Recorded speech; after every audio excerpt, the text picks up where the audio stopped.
आजीविका ज्ञान में एक बार फिर से आप सभी का बहुत बहुत स्वागत है। मैं सरोज आजीविका ज्ञान के माध्यम से स्वयं सहायता समूह से जुड़ी तमाम तरह की जानकारी आप लोगों के लिए हमेशा लाती रहती हूँ।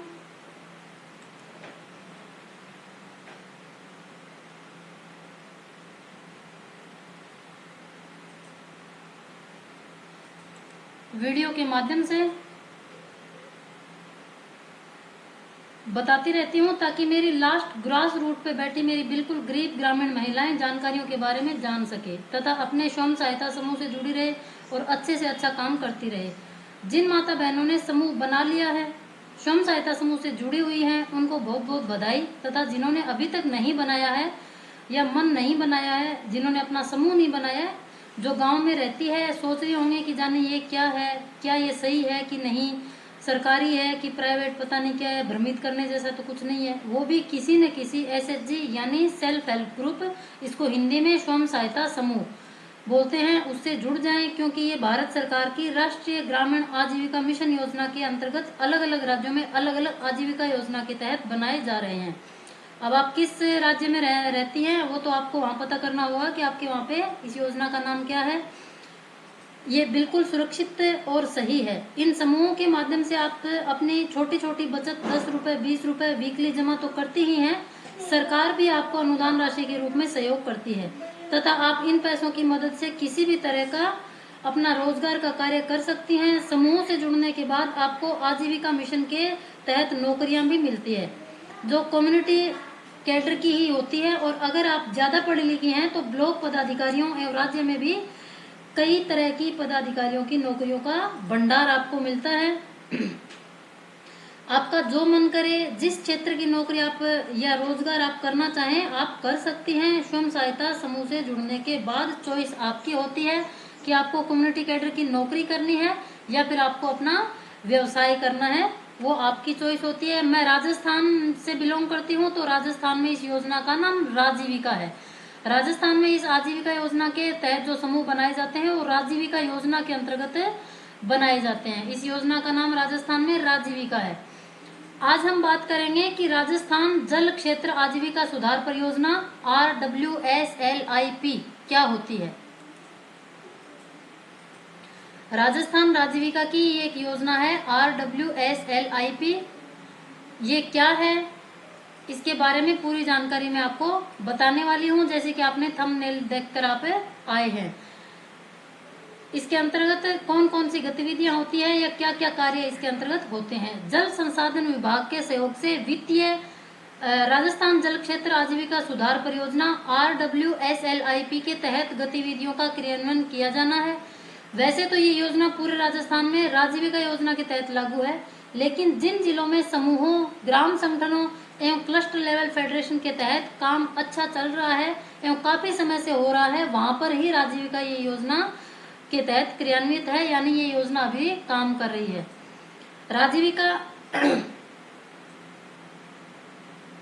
राजीविका ये योजना के तहत क्रियान्वित है। जैसे फाइनेंशियल ईयर 2022-2023 में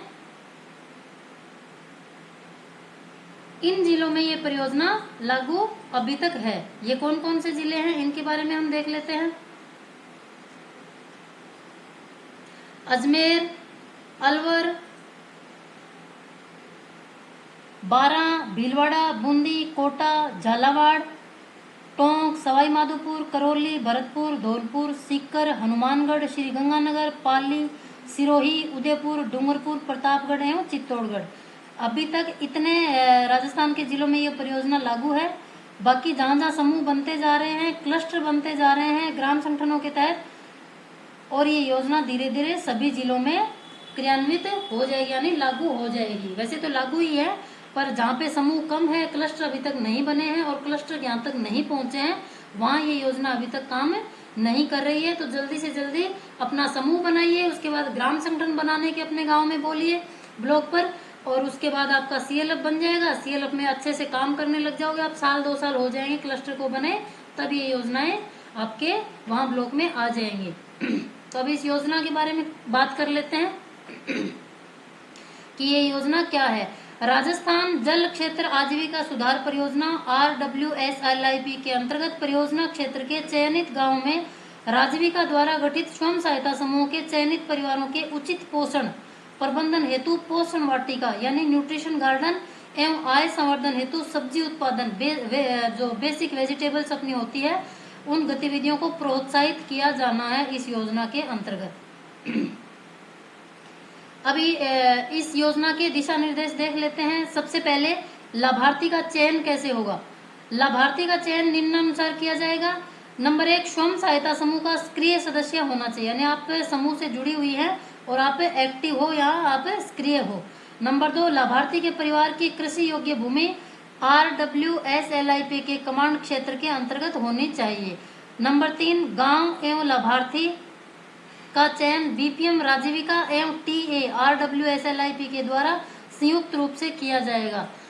तो पीछे मैंने आपको बताया वही बात ये बोल रहे हैं कि BPM राजीविका जो आपका ब्लॉक प्रोजेक्ट मैनेजर है वही डिसाइड करता है कि आपके वहाँ पे लागू होगी कि नहीं। तो उसके लिए आपका समूह, ग्राम संगठन और क्लस्टर बना हुआ होना चाहिए।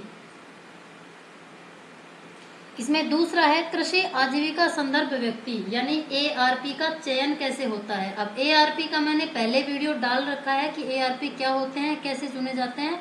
ये क्लस्टर बनने के बाद ही बनते हैं। ARP का चयन आजीविका के अंतर्गत ही किया जाता है क्लस्टर द्वारा। इसकी डिटेल में वीडियो पहले से डली हुई है, वो आप देख सकते हैं। उसके बाद फिर कृषि सखी का चयन होता है। कृषि सखी क्या होती है, कृषि सखी कैसे बनती है, इसकी भी अलग से वीडियो डाल रखी है, उसको आप देख लीजिए ताकि आपको ये पता चल जाएगा कि कृषि सखी क्या होती है और इस योजना में कृषि सखी का क्या काम होगा। कृषि सखी का चयन राजीविका द्वारा पॉलिसी के अनुसार किया जाएगा एवं पॉलिसी के अनुसार ही उनको मानदेय होगा, यानी ये योजना लागू हो जाएगी वहाँ पे। तो कृषि सखी को भी इसमें बहुत सारा फायदा होने वाला है और वो ही इस योजना को क्रियान्वित करवाने में सहयोग करेगी, ARP का और LRP का। यदि किसी गांव में राजीविका की अन्य योजना यथा NRLM इत्यादि क्रियान्वित है तो उस गांव में RWSLIP गतिविधियों को क्रियान्वयन हेतु लाभार्थियों एवं कृषि सखी का भुगतान RWSLIP परियोजना मद से किया जाएगा। यानी राजीविका की तरफ से तो क्लस्टर की तरफ से तो उनको पैसा मिलता ही है कृषि सखी को। अगर ये योजना वहाँ पे काम कर रही है और इस योजना का सहयोग कृषि सखी करती है तो इस योजना के अंतर्गत भी उनको अच्छा खासा पैसा मिलता है कमीशन के रूप में।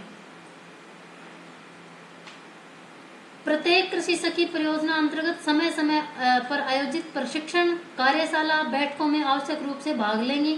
बिना किसी उचित कारण के अनुपस्थित रहने पर आवश्यक कार्यवाही की जाएगी। यानी कृषि सखियों को समय समय पर 2 महीने में 3 महीने में प्रशिक्षण छोटे छोटे 7-7 दिन के 8-8 10-10 दिन के दिलवाए जाते हैं राजीविका की तरफ से और कार्यशाला लगाई जाती है, बैठकें करवाई जाती है क्लस्टर लेवल, फेडरेशन पे और ब्लॉक लेवल पे और जरूरत पड़ने पर डिस्ट्रिक्ट पे और आपके जो स्टेट लेवल पे जो मीटिंग्स होती है, बैठक होती है, वहां भी बुलाया जा सकता है प्रयोगशाला और प्रशिक्षण के लिए। अगर वो इसमें भाग नहीं लेती है तो उन पे आवश्यक कार्यवाही भी की जा सकती है क्योंकि ये बहुत बड़ा काम होता है। तो इसमें इन महिलाओं का पूरी तरह से प्रशिक्षित होना बहुत जरूरी है। अगला है सब्जियां जिनकी नर्सरी लगाई जानी है उसकी नर्सरी कृषि सखी द्वारा स्वयं के खेत पोषण वाटिका में लगाई जाकर पौध लाभार्थियों को निःशुल्क वितरित की जाएंगी। यानी स्वयं सहायता समूह से जुड़ी हुई महिलाओं को कृषि सखियां ही अपने खेत में पोषण वाटिका में जो पौध लगाएंगी वो ही उन लाभार्थियों को बिना पैसों के यानी निःशुल्क बांटेंगी। कृषि सखी द्वारा अपने यहाँ सभी प्रकार के कीट, व्याधिनाशक, जैविक पदार्थ एवं वर्मी कंपोस्ट की प्रदर्शन इकाई स्वयं के खेत एवं पोषण वाटिका में लगाई जाएंगी। यानी स्वयं सहायता समूह की महिलाओं को वो कीटनाशक, जैविक पदार्थ और वर्मी कंपोस्ट यानी जो ऑर्गेनिक खाद बनाई जाती है वो बनाकर वो खुद ही स्वयं सहायता समूह की महिलाओं को ट्रेनिंग के दौरान, उनकी बैठक के दौरान देंगी। प्रदर्शन इकाई पर तैयार उत्पाद टोकन राशि पर लाभार्थियों को उपयोग हेतु वितरित किया जा सकता है। प्रदर्शन इकाई हेतु कृषि सखी को ड्रम क्रय करने के लिए एक बार अधिकतम राशि 1000 रुपए एवं एजोला केंचुए क्रय करने हेतु एक बार अधिकतम राशि 500 रुपए इस योजना के अंतर्गत दिए जाएंगे।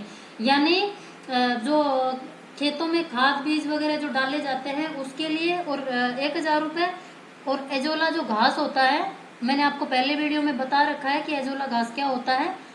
एजोला घास के लिए है, और केंचुए की जो खाद बनती है उसके लिए 500 रुपए एक बार, 550 रुपए एक बार में कृषि सखी को महिलाओं के लिए दिए जाते हैं। उससे वो खाद बनाएगी, एजोला घास को अपने घर पे लगाएगी टंकी बनाकर बड़ी, और उनको महिलाओं को यानी स्वयं सहायता समूह से जुड़ी हुई महिला उस गांव की होगी उनको वो बांटेगी।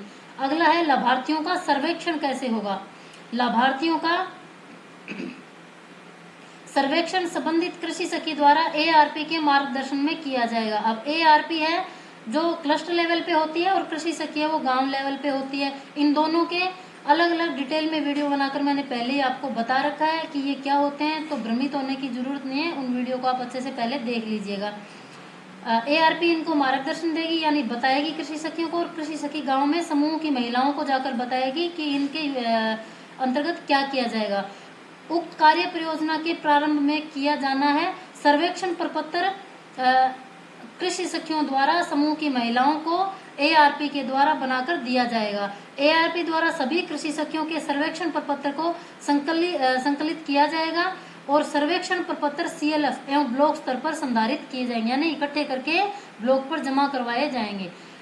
इसका आपको मैं मोटा मोटा मतलब बता दूं कि स्वयं सहायता समूह की महिलाएं जो भी काम करेगी उनको जो भी फायदा मिलेगा उसका प्रपत्र बनाकर, यानी उनकी जरूरतों का वो एमपीआर टाइप का कुछ बना के कृषि सखी है जो एआरपी को देंगी, और एआरपी क्लस्टर पे और ब्लॉक लेवल पे इकट्ठा करवा के देंगी ताकि उनको सही से इन चीजों का फायदा मिल सके। अगला है पोषण वाटिका गतिविधि का क्रियान्वयन कैसे होगा। परियोजना के अंतर्गत स्वयं सहायता समूह के सदस्यों के स्वास्थ्य एवं पोषण में सुधार हेतु पोषण वाटिका को प्रोत्साहित किया जाएगा। इसके लिए सदस्यों के घर के आसपास खेत या बाड़ा में एक हिस्से में घरेलू उपयोग के लिए स्थानीय परिस्थितियों को ध्यान में रखते हुए पोषण वाटिका में सब्जी के साथ साथ 5 फलदार पौधे लगवाए जाने हैं, जिससे परिवारों को नियमित शुद्ध एवं ताजा फल व सब्जियां उपलब्ध हो सके। इसी का दूसरा भाग है पोषण वाटिका हेतु प्रोत्साहन राशि के तहत परियोजना मद राशि 150 रुपए प्रति सीजन खरीफ एवं रबी, कुल राशि 300 रुपए प्रति वर्ष प्रति लाभार्थी को 3 वर्ष तक दिए जाने का प्रावधान है, जिसमें पोषण वाटिका कीट यानी सब्जियों के बीज एवं पौध दिए जाने हैं। इसके अतिरिक्त प्रथम वर्ष में ही 5 फलदार पौधों के लिए राशि 200 रुपए एक बार दिए जाने का प्रावधान है। यानी ये इस योजना के अंतर्गत ये पैसे मिलेंगे, ये ब्लॉक पे मिलेंगे, फिर ब्लॉक है जो क्लस्टर पे देगा, और क्लस्टर में जो एआरपी दीदियां हैं वो कृषि सखियों के तहत आपके गांव में आपके समूह की महिलाओं को उपलब्ध करवाएंगी। पोषण वाटिका में न्यूनतम 5 उन्नत फलदार पौधे जैसे ग्राफ्टेड नींबू, पपीता, मोरिंगा, आंवला, मीठा नीम आदि लगाना आवश्यक है, क्योंकि ये जरूरत के पौधे हैं सारे। तो पोषण वाटिका में कम से कम 5 पौधे, ज्यादा भी आप लगा सकती है कितने भी, लेकिन इतने पौधे तो आपको लगाने ही होंगे। पोषण वाटिका में औषधीय महत्व के पौधे यथा तुलसी, गिलोय, एलोवेरा, पुदीना, अश्वगंधा इत्यादि भी लगाए जाने हैं। इसके लिए आपको 50 रुपए प्रति लाभार्थी प्रथम वर्ष एक बार दिए जाने का प्रावधान है। ये प्रत्येक महिला को मिलेंगे इतने पैसे। आप अपनी कृषि सखी को बोलकर इस योजना के अंतर्गत इसका फायदा उठा सकती है, लाभ उठा सकती है। प्रथम वर्ष में बीज, फलदार एवं औषधीय पौधों पर कुल 550 रुपए प्रति परिवार परियोजना मद से व्यय किए जाने का प्रावधान है। यानी इस योजना के अंतर्गत 550 रुपए प्रत्येक परिवार को हर साल मिलेंगे बीज, फलदार और औषधीय पौधे लेने के लिए। जो ऊपर मैंने बताया, इन सभी पौधों को खरीदने के लिए आपको इस योजना के तहत समूह की प्रत्येक महिला को मतलब प्रति घर सदस्य को 550 रुपए दिए जाएंगे। इससे आप ये पौध ले सकते हैं, बीज ले सकते हैं, और फलदार पौधे और औषधीय पौधों को खरीदकर अपनी वाटिका में, अपने खेत में या अपने घर में कहीं भी छोटी जगह में छोटी वाटिका बनाकर न्यूट्रिशन गार्डन टाइप का बना के लगा सकती हैं। पोषण वाटिका प्रोत्साहन हेतु परियोजना मद से 150 रुपए प्रति सीजन खरीफ एवं रबी प्रति लाभार्थी के अनुसार प्रति वर्ष 300 रुपए के प्रावधान में से यदि बचत रहती है तो शेष राशि बचत के में से मांग एवं आवश्यकता अनुसार जायद में भी पोषण वाटिका लगाई जा सकती है। इतना पैसा तो मिलेगा ही, और अगर आपको आवश्यकता हो और अगर बच जाता है पैसा तो और भी आपको थोड़ा बहुत मिल सकता है। जगह की उपलब्धता को ध्यान में रखते हुए सभी लाभार्थियों हेतु सब्जी बीज उपलब्ध कराया जाए। बीज की मांग के अनुमान हेतु सलाह दी जाती है कि प्रत्येक लाभार्थी के पास पोषण वाटिका हेतु उपलब्ध स्थान का आंकलन कर बीज की कुल मात्रा का 20% अतिरिक्त बीज ही क्रय किया जा सकता है।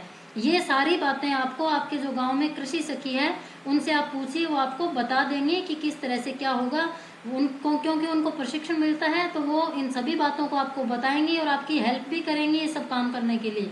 वाटिका लगाने में, बीज पौधा रोपण करने में, उनकी कैसे निराई गुड़ाई करनी है, कैसे उन पौधों को पानी वगैरह देना है, कैसे खाद देनी है, और वो खाद वगैरह भी बना के आपको देगी। तो आपके गांव में जो कृषि सखी है उनसे आप पूछिए, प्रशिक्षण लीजिए। अगर वो नहीं बताती है तो ब्लॉक पे आप अपने ब्लॉक अधिकारियों से शिकायत भी कर सकते हैं और उनसे पूछ भी सकते हैं कि किस तरह से कैसे करते हैं। और ARP अगर आपके गांव में महीने में एक बार प्रशिक्षण देने आते हैं उनसे भी आप अच्छे से पूछ सकते हैं। पोषण वाटिका में मौसम व क्षेत्र की जलवायु के अनुसार हरे पत्तेदार सब्जियों को प्राथमिकता दी जावे। इसके साथ ही साथ कुछ विदेशी सब्जियां यथा जैसे ब्रोकली, लेट्यूस, रेड केवेज, अमेरेंथस इत्यादि कुछ पौधे नवाचार के तहत प्रोत्साहित किए जाएंगे। ये जो अपने भारत में जो पौधे होते हैं, फल होते हैं, वो तो अपने को लगाने ही है। कुछ इस तरह के विदेशी पौधे और फलदार पौधे भी अपन उसमें लगा सकते हैं नवाचार के लिए, क्योंकि ये सब्जियां और ये पौधे भी बहुत महंगे होते हैं। ये सब्जियां बहुत फायदेमंद होती है और बहुत महंगी होती है, इसलिए नवाचार के लिए पौधे भी लगाए जा सकते हैं। पोषण वाटिका के सब्जी बीज का क्रय किसी राजकीय उपक्रम संस्था से सीधे ही क्रय किया जा सकता है अथवा CLF क्रय पॉलिसी के अनुसार बीज का क्रय किया जा सकता है। यानी पोषण वाटिका लगाने के लिए आप किसी राजकीय उपक्रम से खरीद सकते हैं इन बीजों को, या फिर CLF के द्वारा जो बांटे जाते हैं हर 3 महीने में, 6 महीने में, रबी और खरीफ के अनुसार, वहां से भी आप ले सकते हैं। बीज की किस्म का चयन KVK कृषि विभाग, उद्यान विभाग की सलाह से किया जावे। बीज का चयन अगर आपका अच्छा होगा तो आपकी फसल भी अच्छी होगी और आपकी पैदावार भी अच्छी होगी, इसलिए आपको बीज का चयन भी जैसे इसमें बताया है KVK कृषि विभाग, उद्यान विभाग की सलाह से ही किया जाए।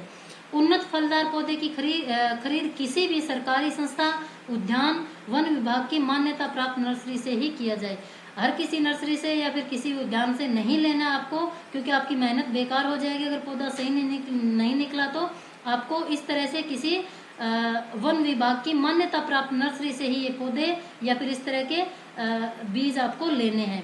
पोषण वाटिका में सब्जियों को इस प्रकार लगाएं कि वर्ष भर परिवार को सब्जियां प्राप्त होती रहे। यानी सर्दियों में जो सब्जियां होती है जैसे मेथी, पालक, हरा धनिया वगैरह जो सीजनल सब्जी होती है, उन सब्जियों को आप सर्दियों में लगाएं, और गर्मियों में जो पैदा होने वाली सब्जियां हैं उस टाइम उन सब्जियों को आप इसमें लगाएं तो आपको ज्यादा फायदा होगा और आप पूरे साल आपके परिवार को सब्जियां प्राप्त होती रहेगी। इस योजना का मुख्य उद्देश्य यही है कि जो स्वयं सहायता समूह की महिलाएं हैं वो अपने घर की सब्जियां घर में ही लगाए, ऑर्गेनिक सब्जियां लगाए, अपने घर में, अपने आस पड़ोस में और अपने गांव में जितनी भी सब्जियां आपकी लगती है वो आपकी इसी वाटिका से पूरी हो जाए और बचे तो आप इसकी मार्केटिंग भी कर सकती हैं। आप इसको एक उद्यम की तरह से भी ले सकती है। तो मैंने आपको शुरू में बताया ना कि समूह से मिलकर आप कोई बिजनेस भी कर सकती हैं, तो आप इसमें इससे जुड़ के इस योजना का फायदा लेके कोई बड़ा सा गार्डन या फिर वाटिका बना के आप अपना छोटा सा व्यापार भी कर सकती है, बिजनेस भी कर सकती है। छोटा क्यों, बड़ा भी आप इससे कर सकती हो। पोषण वाटिका में रासायनिक उर्वरकों, कीटनाशकों का उपयोग नहीं किया जावे। इसके लिए पोषण वाटिका में जैविक खाद यथा घन जीवामृत, द्रव जीवामृत, वर्मी कंपोस्ट, नाडेप कंपोस्ट इत्यादि एवं जैविक कीटनाशकों यथा निग्रास्त्र, अग्नियास्त्र एवं ब्रह्मास्त्र इत्यादि का उपयोग करें। अब ये सारी चीजें क्या होती है, इसका मैंने एक वीडियो चैनल पे डाल रखा है कि ये घन जीवामृत खाद है जो कैसे बनती है, द्रव जीवामृत कैसे बनती है, ऑर्गेनिक खाद किस तरह से बनती है। भारत सरकार का एक वीडियो था जो मैंने उसको रिकॉर्ड करके डाला हुआ है चैनल पे, उसको भी आप देख सकते हैं। और कम से कम आप कोशिश कीजिएगा कि आपकी जो पोषण वाटिका है उसमें रासायनिक उर्वरकों का और कीटनाशकों का उपयोग कम से कम करें, क्योंकि इसमें जहर होता है और आपके बच्चों को फायदा पहुंचाने की बजाय सब्जियां नुकसान ही पहुंचाएंगी। इसलिए ऑर्गेनिक खाद ही अपनी सब्जियों में और फलदार पौधों में डालें ताकि आपकी ऑर्गेनिक यानी जैविक सब्जियां हो और उनसे आपको बहुत सारा न्यूट्रिशन मिले और फायदा मिले। बेसिक सब्जी उत्पादन गतिविधि क्या होती है? स्वयं सहायता समूह के सदस्यों की आय सृजन हेतु बेसिक सब्जी उत्पादन को प्रोत्साहित किया जावे। नंबर 2, बेसिक सब्जी उत्पादन के लाभार्थी व उसका चयनित खेत उप परियोजनाओं के कमांड एरिया में होना आवश्यक है। बेसिक सब्जी उत्पादन प्रति लाभार्थी द्वारा कम से कम 1 बीघा यानी 2000 वर्ग मीटर क्षेत्र में करवाया जाना है। आवश्यक कृषि आदान जैसे बीज, उर्वरक, कीटनाशक इत्यादि का क्रय किसी राजकीय उपक्रम संस्था से सीधा ही क्रय किया यानी खरीदना चाहिए अथवा सीएलएफ क्रय पॉलिसी के अनुसार किया जा सकता है। बीज की किस्म का चयन केवीके कृषि विभाग, उद्यान विभाग की सलाह से ही किया जाए। आवश्यक कृषि आदान हेतु परियोजना से कुल 2500 रुपए प्रति मौसम यानी खरीफ और रबी दोनों का अधिकतम राशि 5000 रुपए प्रति वर्ष लाभार्थी को 2 वर्ष तक प्रोत्साहित राशि दिया जाने का इस योजना के अंतर्गत प्रावधान है, जिसका विवरण मैं आपको नीचे बताती हूँ कि कैसे कैसे आपको कितना कितना मिलेगा। बेसिक सब्जी उत्पादन हेतु प्रोत्साहन राशि 2500 रुपए प्रति लाभार्थी आपको मिलेगी, यानी समूह में सदस्य 10 हैं तो 10 सदस्य को 2500 रुपए इस योजना के अंतर्गत मिलते हैं। एक सदस्य को 2500 रुपए, 10 सदस्यों को 2500 रुपए अलग से मिलते हैं। कृषि आदान, सब्जी के बीज और उर्वरक कीटनाशक के लिए प्रथम वर्ष पहले साल खरीफ में भी आपको 1000 रुपए मिलेंगे और रबी में भी आपको 1000 रुपए मिलेंगे। खरीफ में भी आपको 1000 रुपए मिलेंगे और रबी में भी दूसरी साल मिलेंगे। उर्वरक के लिए यानी कीटनाशक के लिए जो भी आप कंपोस्ट वगैरह डालते हैं उसमें तो 1500 रुपए तो खरीफ में मिलेंगे और 1500 रुपए ही आपको द्वितीय वर्ष रबी में मिलेंगे। तो दोनों साल मिलाकर आपको 2500 रुपए, कुल आपको 2500 रुपए तो खरीफ फसल में मिलेंगे और 2500 रुपए ही आपको रबी में मिलेंगे। ऐसे आपको टोटल 5000 रुपए इस योजना के अंतर्गत प्रत्येक समूह की महिला को मिलता है। ये राशि अधिक व्यय होने पर लाभार्थी स्वयं वहन करेगा। इससे ज्यादा अगर आपका कोई खर्चा होता है किसी भी तरह का वाटिका लगाने में तो आप खुद से ही इसको वहन करेंगे। इस योजना के तहत आपको 5000 रुपए ही प्रत्येक महिला को मिलेगा। किसी एक कृषि आदान की राशि को आवश्यकता अनुसार किसी दूसरे आदान में उपयोग लिया जा सकता है। यानी अगर एक महिला मना कर दे कि मैं तो इस तरह की वाटिका नहीं लगाऊंगी, इस तरह से मैं तो नहीं करना चाहती, तो उसकी राशि दूसरी महिला को दी जा सकती है। वो उसमें नियम और शर्तें वो आपकी कृषि सखी बता देगी, किस तरह से उन पैसों पे ब्याज लगता है, किस तरह से वो पैसे आपको मिलते हैं इस योजना के अंतर्गत। तो इस केस में दूसरे लाभार्थी को दिया जा सकता है। अन्य निर्देश देख लेते हैं इसमें क्या क्या है। पोषण वाटिका एवं बेसिक सब्जी उत्पादन का कार्य करवाने की जिम्मेदारी कृषि सखी एवं एआरपी की होती है। इसकी जिम्मेदारी कृषि सखी और एआरपी की होती है। पोषण वाटिका के कार्यों के लिए खर्च सीएलएफ यानी नोडल ग्राम संगठन कम्युनिटी ऑपरेशन मैनुअल, आपको ये जो खर्चा है पूरा सीएलएफ यानी क्लस्टर लेवल फेडरेशन से मिलेगा और क्लस्टर लेवल फेडरेशन आपके नोडल ग्राम संगठन को देगा और ग्राम संगठन है जो आपके समूह की महिलाओं को ये पैसे स्टेप बाय स्टेप समूह के अंतर्गत देगा।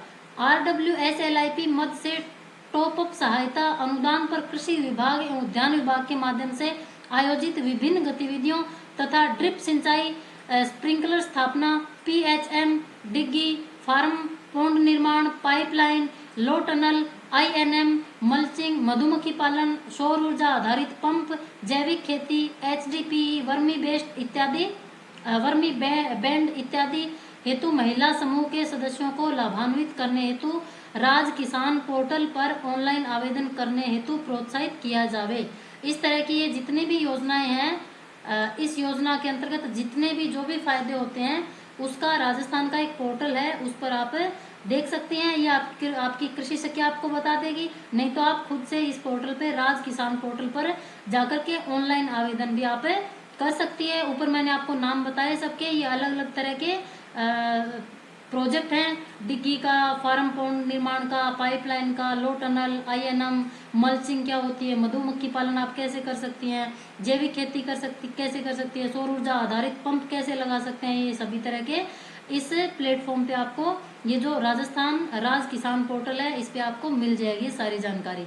CLF नोडल ग्राम संगठन कुल राशि का अनुमान लगाकर DPMU से अग्रिम राशि की मांग करेंगे, यानी आपके ब्लॉक लेवल से आपके डिस्ट्रिक्ट वाले इस चीज की नोडल ग्राम संगठनों से और CLF से मांग करेंगे तथा कार्य पूर्ण होने पर वास्तविक व्यय का उपयोगिता प्रमाण पत्र लेकर DPMU को जमा करेंगे, यानी समूह की महिलाओं से, ग्राम संगठनों से, क्लस्टरों से और ब्लॉक प्रोजेक्ट मैनेजरों से इसकी जरूरत की एक उपयोगिता प्रमाण पत्र बनवा कर ली जाएगी। उसके बाद ही आपको ये फंड दिया जाता है।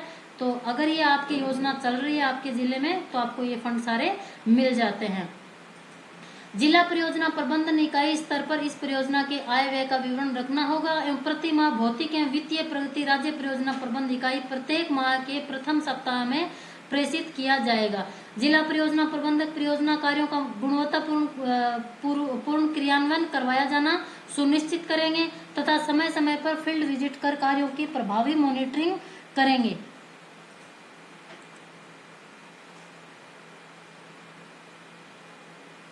कृषि पाठशाला आयोजन हेतु माह में एक तिथि निर्धारित की जावे एवं पाठशाला में कृषि एवं उद्यान विभाग के संबंधित पर्यवेक्षक को आवश्यक रूप से आमंत्रित किया जाएगा। तो इस तरह से ये पूरी जानकारी आपको मैंने दी है। अब इसकी ये ARP क्या होती है इसकी मैंने अलग से पहले ही वीडियो डाल रखी है। कृषि सखी क्या होती है, इसका चयन कैसे होता है और इनकी जिम्मेदारियां क्या क्या होती है इसकी डिटेल में पहले ही मैंने आपको वीडियो डाल रखी है। और PG पॉलिसी इसके अंतर्गत ही आती है। प्रोड्यूसर ग्रुप कैसे बनते हैं, क्योंकि अगर ये योजना लागू होगी तो आपके गांव में प्रोड्यूसर ग्रुप बनेंगे। तो प्रोड्यूसर ग्रुप क्या होता है, PG पॉलिसी क्या होती है, इसकी डिटेल में अच्छी वीडियो मैंने 50-52 मिनट की एक डाल रखी है। तो उसको आप जाकर के अगर इस योजना का लाभ लेना है तो उस वीडियो को आप देखिए अच्छे से और उसके बाद इसका फायदा उठाइए। अगर अभी भी कोई डाउट आपको इसमें रहा हो या इसमें कोई भी संशय आपको हो अभी तो आप मुझसे कमेंट करके भी पूछ सकते हैं।